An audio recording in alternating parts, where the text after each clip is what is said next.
Hello everyone, so let's go to a Sunday special day out. और मैं यहाँ जा रही थी एक रिजॉर्ट पे।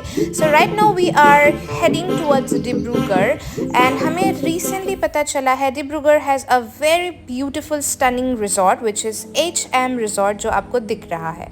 सो इंटरेस्टिंग बात यह है कि हम यहाँ एक शादी अटेंड करने गए थे जब हमें पता चला था कि यहाँ पे एक रिजॉर्ट है।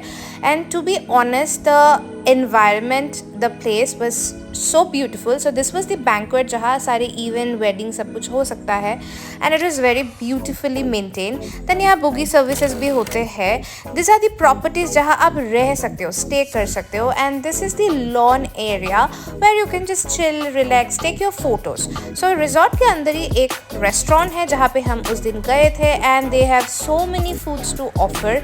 सो since we went with our family friends, तो हमने बहुत कुछ ऑर्डर किया था, प्लस वो संडे था तो हमने मतलब दिल खोल के खाना खाया। So we have ordered pasta, this were the drinks जो हमने ऑर्डर किया था। मेरा वाला था strawberry margarita. So this is a very special drink जो मैं सबको रेकमेंड करती हूँ because the taste was 10 out of 10.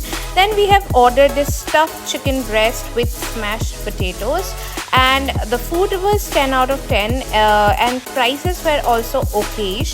Then we have ordered this cottage cheese cake and again the taste is again amazing. So food is best, so you can just go and order and eat food. Then खाना हो जाने के बाद हमने कुछ photos खिंचाए। Then हम थोड़ा बैठे, लाइक रिलैक्स किया। फिर हमने डिसाइड किया कि इसके पास ही एक लेक है जहाँ हम जाके बैठ सकते हैं। सो दिस इज़ द लेक जहाँ हम गए, थोड़ी देर बैठे because it was already evening, 5 साढ़े 5 बज चुके थे। तो हम वहाँ बैठ के थोड़ा रिलैक्स किया and then we have decided to go and visit a Jagannath temple. So this is the Jagannath temple, so nicely build, बहुत ही सुंदर बना हुआ है डिब्रूगढ़ में। मुझे पता नहीं था बट वहाँ जब मैं गई 6:30 पहुँचे तो हमें आरती मिल गई and which was the highlighted point. So this was the day and thank you so much for watching and follow for more and subscribe to my channel.